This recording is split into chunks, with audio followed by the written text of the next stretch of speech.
Hey, how are you guys doing? Happy Friday. Good to see you. Thank you so much for joining again. We are live directly from the studio of Alf. How would you like that?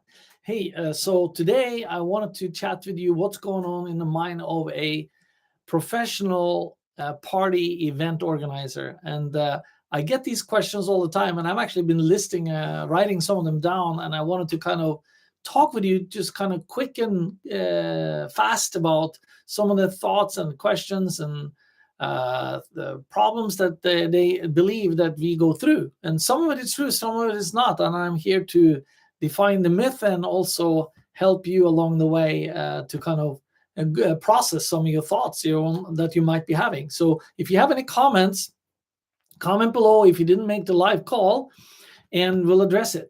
So just type it in to the comment field, and we'll get right back to you. So one of the things that I've been writing down and looking up to the other side here. So many people say, okay, when I'm going to have a party, oh, I don't have enough people to invite. Well, that might be true, but it's actually not true.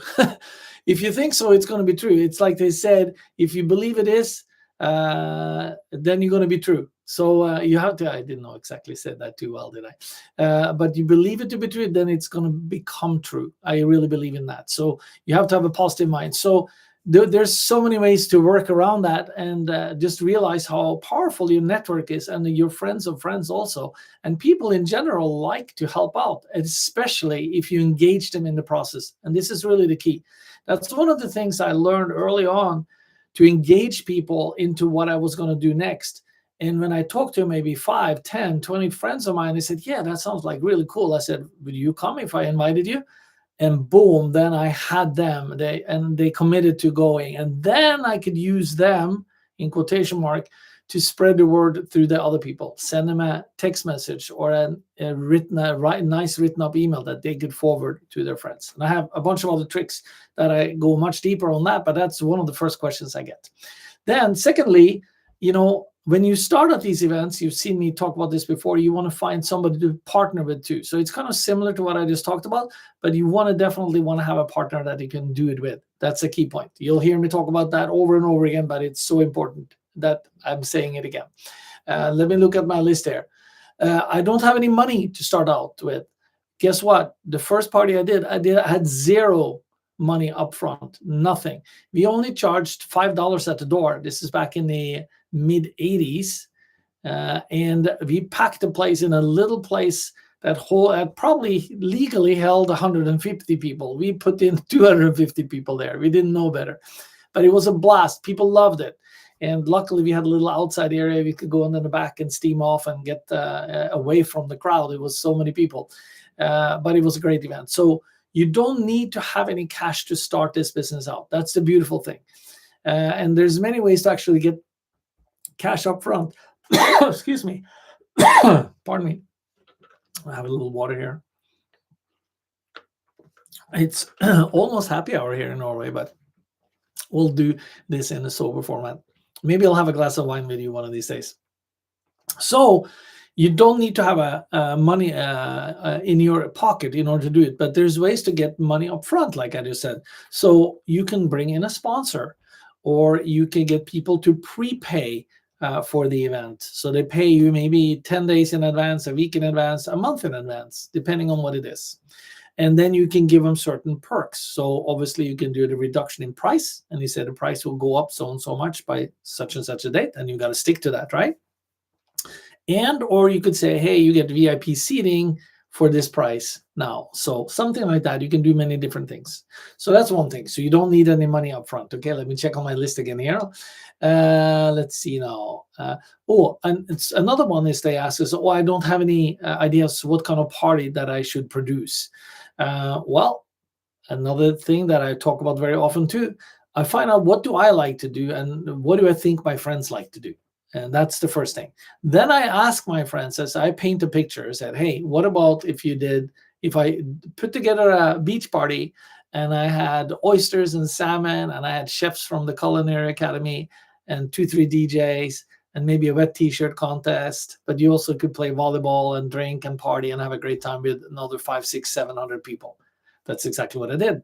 and I enroll people that way. So you ask people in advance and get them excited, like I talked about earlier. So, but you ask them for feedback. Would they like this? Would they like that? Right? Let's see. Some people say, "Well, I don't feel I have the right personality." Well, some people are not made out to be a party event organizer if you are going to be the promoter. So that is something that you kind of have to look into yourself. I definitely felt that I had the personality, and I could tell by the response I got uh, that I would be successful, and I was very successful.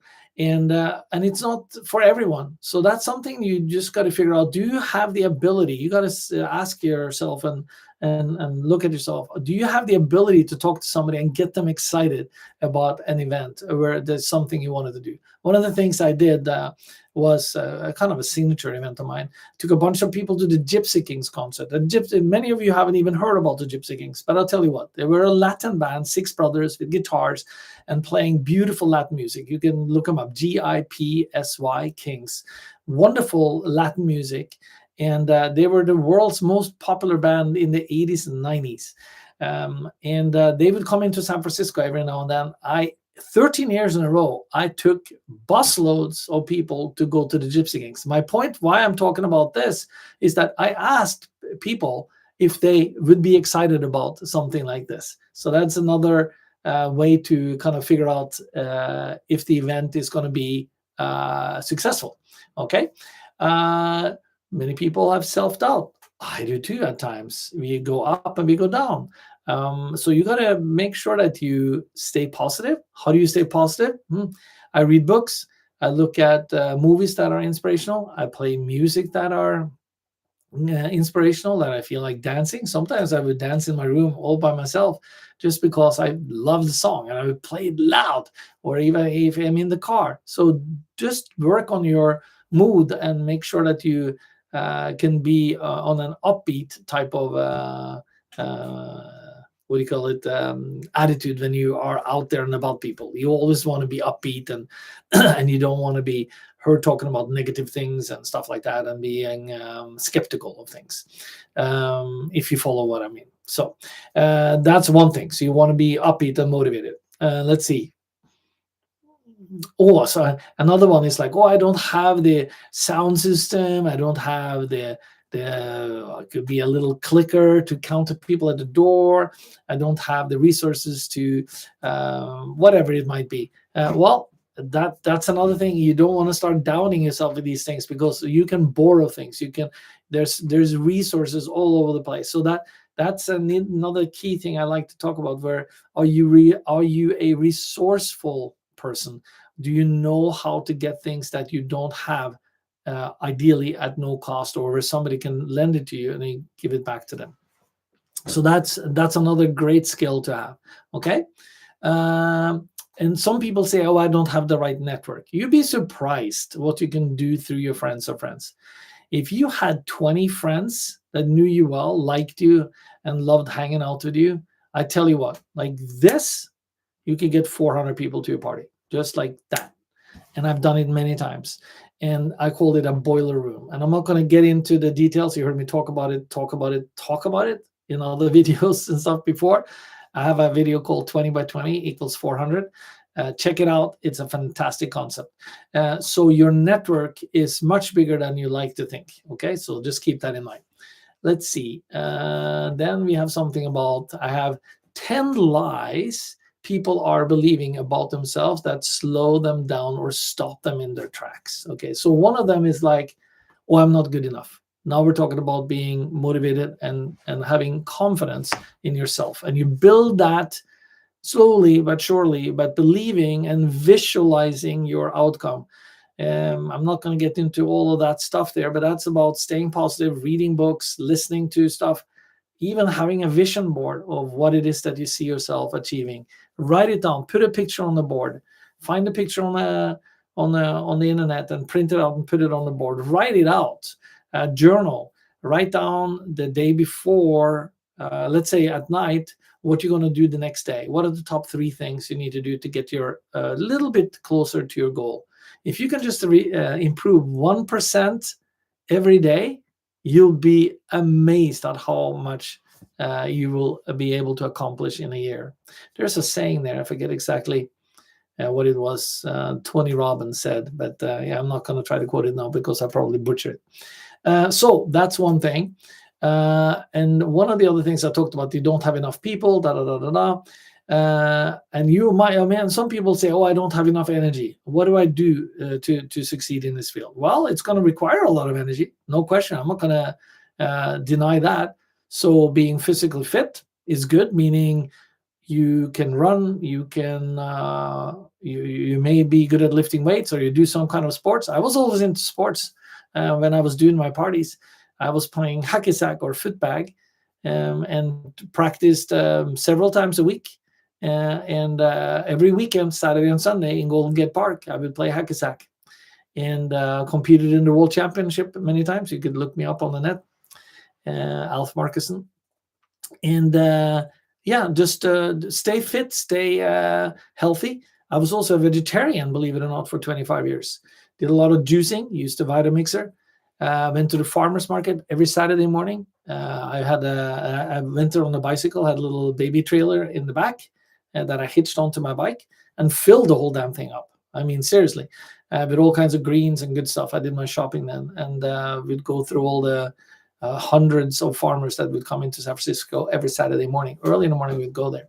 So staying healthy and energetic and in shape is very important, because it also projects that energy to other people, and that's the kind of people you want to attract, right? People with a lot of energy and fun, and people that are successful are in general quite healthy. Not everyone. You see a lot of fat people sometimes that are not so healthy and wealthy, and for different reasons. Not everyone. I'm not saying everyone should be slim in order to succeed by any means. There's they come in all shapes and forms, but being healthy and in shape is it's a very important point. So let's see what else I wrote down here. Fear of failure. I have fear of failure as well, of course. Could you imagine, and which I never should, that your party has like you have a room that could hold 500 people and 50 people shows up, or 100 people? That's terrible, right? So I have all kinds of remedies for that too, in terms of fixing that, meaning make sure that you over promote, and so you need to what do you say, over promote and under deliver, so to speak. And that's one of the things I learned as well. And this is going to sound funny. I'll share this a little, not story, but an insight with you. I would always be happy to give away 40 to 50% free in the door, and the other people pay, and have 1,000 people and pack the place, than just have 500 paying people there any day of the week. Because guess what? You're only as good as your last party. And people don't like to go to parties that are half full. They want the energy. And if you can't have that, don't do the party, literally, because you're only as good as your last party as well. Okay. So those are key things that I will teach you if you join my little community and want to learn from me. I have a lot of experience in a lot of different promotional techniques and finding venues and production and God knows what, lots of different things. So those are some of the questions that you ask of yourself and you're afraid of. It's like, that's a fear of failure. It's always there, right? So it's not like it never happened for me. I certainly had my share of failures as well. But the important thing is that you got to pick yourself up again and become positive and stay positive and keep on going and learn from it and be humble about it. You know, it's a humbling business, because it's very easy to see how many people showed up at your party. You can't lie about that. On an online event, I can say, oh, you got 1,000 people tuning in live now. I wouldn't lie about that, but I mean, I'm sure some people do. So, and in a party industry, in the party event organizing, because it's an event planning type of industry, right? There's no lying there. So, some people say they don't have enough time. Well, that's where you got to find out how you leverage yourself. Do you do all the production? No. I solicited to a lot of my friends to come and help me, and they would get in for free, and they would be happily helping me out. Most of my friends, anything from putting out carpets, decorating. One friend of mine that loved Halloween. He would decorate the entire place for us, and he would get all the spoils afterwards, and he was very happy about that. So he got involved that way. He even had pre-parties with carving of Halloween things, because that was for Halloween in specific. And so he really got into it. So enrolling people like that, and they get something back because they get to be in the mix, and that's another way to kind of get people to help you, and help you manage your time and get things done through other people. So one thing also, nobody will support me. You will also be surprised about that. I especially think that was a amazing thing that I experienced in the US. People are very willing to go out of their way to do favors. It's a different culture around the world sometimes that's not quite there. And yeah, that's one thing that I really love about America. They're the great spirit when it comes to that. So I've been rambling on here for a little while now. Let's see, about maybe 15 minutes here. I can go through a couple of other things that I wrote down here as well. Things you quit doing that made you better at getting the end results. Okay, so let's see. I stopped going to too many of other people's parties, because in the beginning I was like going to as many parties as I could. Well, I needed to rest up. I needed to think about what I wanted to do to become successful, and so I stayed focused on what I needed to do. But obviously, going to other people's parties is important for networking, all that stuff. So, but you have to limit that. That's one of the things I actually wrote down. Let's see. Then I also stopped eating junk food, like I talked to you about earlier. I also stopped drinking hard liquor, because I had access to free drinks and margaritas and screwdrivers like orange juice and vodka, White Russians, all of this stuff. So I stopped drinking hard liquor because I noticed how of a serious toll it took on my body the day afterwards. I was like, oh my God, how can I get out of this? So I just resorted to wine. I never was a beer drinker. So that's one thing I also stopped.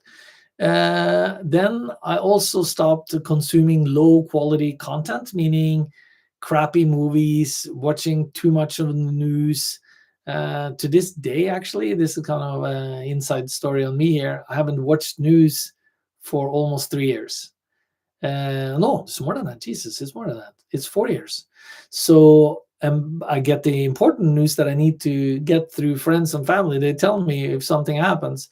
But today, I didn't know, but there was evidently a huge thing in London where a fire at Heathrow Airport. I had no idea, because I don't turn the news on in the morning. I don't want to be affected by negative stuff. And that's the reason that I stopped watching news.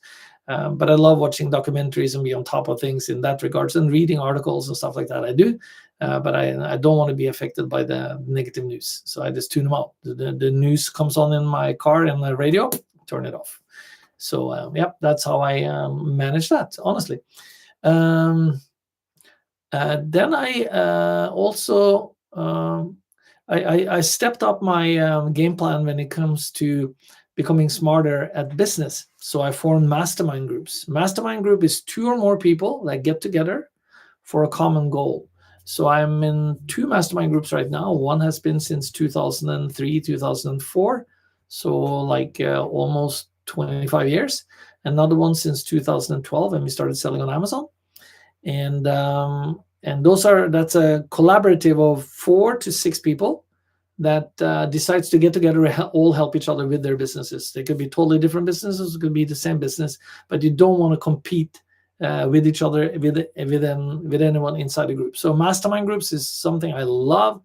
When I get the question, Alf, what's the biggest thing you take with you from America? I say, hands down, I learned how to build and lead mastermind groups. So if you want to know more about that, go to my website, ahamastery.com, ahamastery.com, ahamastery.com.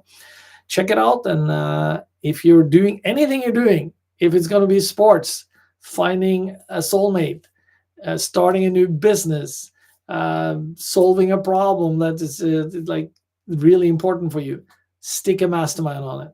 That's what I do. But you got to be focused on it. So we meet once a week. We go around the table. We have 15 minutes each.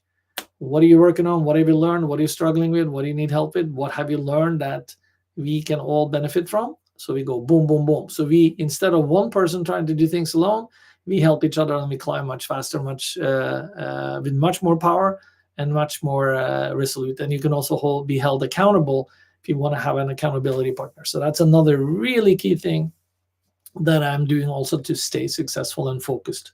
Okay. I don't like to be around negative people, so I exclude them from my network. I have several stories there. I'm not going to go into them, but also want to have people that have integrity and that are honest and care for me, just like I care for them. And you need to be able to take feedback and hear things that's not so easy to hear sometimes, but it's important that you do so that you can learn and grow and become better. So those are also important. Wasting money, don't like doing that. Wasting time, don't like doing that. It's not like I don't veg out and hang out and relax and do nothing. Absolutely, I do. I need those things. I even take a nap every day. I'd say 20 minutes nap, 25-minute nap. I do. I don't want to sleep longer, also because study slow, you become sluggish if you do that. But if you stay within 20, 30 minutes, I know that was Henry Ford or something. He held his keychain in a chair and he would just sit like this. And when he dropped his keychain on the floor, that's when his nap was over. And the cool part too is, I don't know if you know this, but if you, when you're napping, just as you're like, let's call it a twilight between awake and napping, that's when your brain is the most creative. I don't know if you notice this. When you're starting to fall asleep, you wake up again and it's like, oh shit, I was in the middle of a dream. And some of the things, if you feed your mind the right things before you go to sleep, which is another tip I have for you too, journaling before you go to sleep, write down the top 3, 4, 5 things you're going to do the next day. Your subconscious mind will talk about that.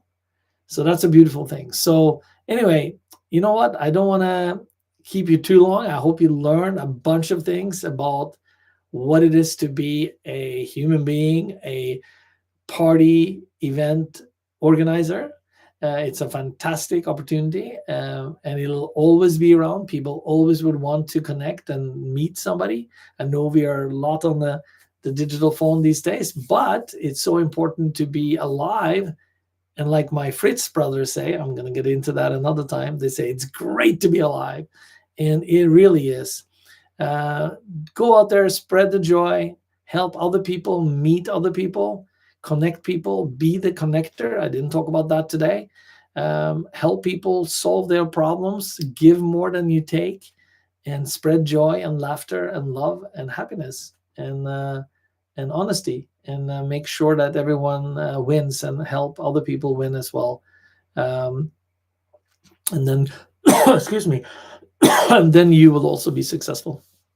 I'll see you on the other side. Thank you so much for joining. Sorry about my throat here. And I'm very happy you showed up today. If not, you got the replay. Comment below. Love to talk to you in person too. If you do have an ambition to be a planner, don't be afraid of schedule a call with me for free. You can talk with me and you can ask me any question. If this is for you, I'll help you troubleshoot whatever issue you have. So that's my free offer to you. All right, talk to you later, and we'll see you on the other side. Bye. Let's see if I can find out how I stop this thing. And here we go. Yeah. Take care, guys. Happy Friday.